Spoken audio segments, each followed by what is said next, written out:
Well, I mean, obviously, take a look at mobile being the world's first ubiquitous technology. 7 billion mobile phones and growing. In markets like the United States, almost everyone now has a smartphone.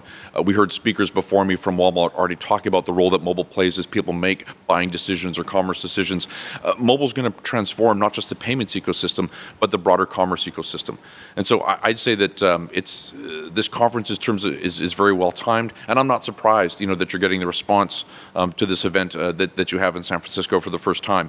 Obviously, at Visa, we spend a lot of time focusing on mobile. It's one of our top 2 or 3 initiatives because we already see the transformation that mobile's making to payments in markets like the United States with the advent of NFC and QR codes and data initiatives that we're looking at, but also in emerging markets where very basic mobile phones are allowing people to make electronic transactions for the first time and really displacing cash in these economies. And so, yeah, I mean, mobile's really going to be at the center of what I think is going to be kind of a commerce revolution.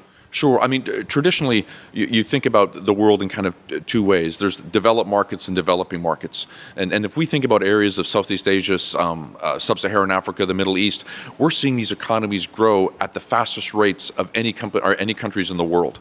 And so these people are conducting commerce today. People are becoming wealthier. A new middle class is being created in many of these markets. And so we think that the next growth area for companies like Visa is how we take advantage of this huge economic growth, the creation of a middle class, and really allow them to do what we've taken for granted for 50 years, which is make electronic payments in a very kind of easy and frictionless way at millions of points of sale.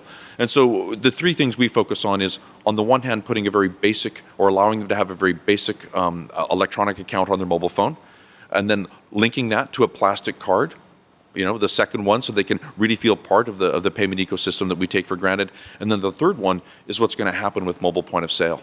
You think around countries like India as an example. There are 20 million shopkeepers in India and about 700,000 places you can use your Visa card.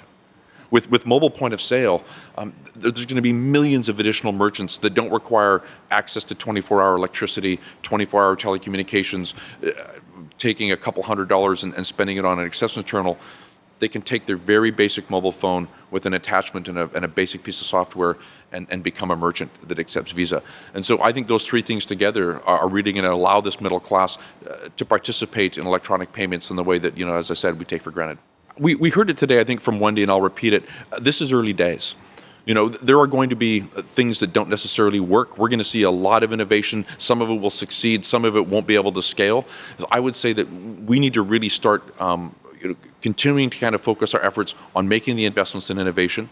I think that the advice I would give anyone that's innovating in this space would be, look at the role that the payment ecosystem plays today and develop on the edge of it.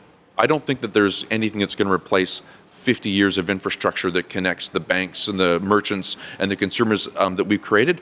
But there's so much room for innovation at the edge, like we've seen with Square, like we see with companies like Fundamo in emerging markets, what we see with Aislebuyer. There's so many opportunities for innovation as we create the edge of the network, and it's really just the start. So we shouldn't think that this journey's over yet.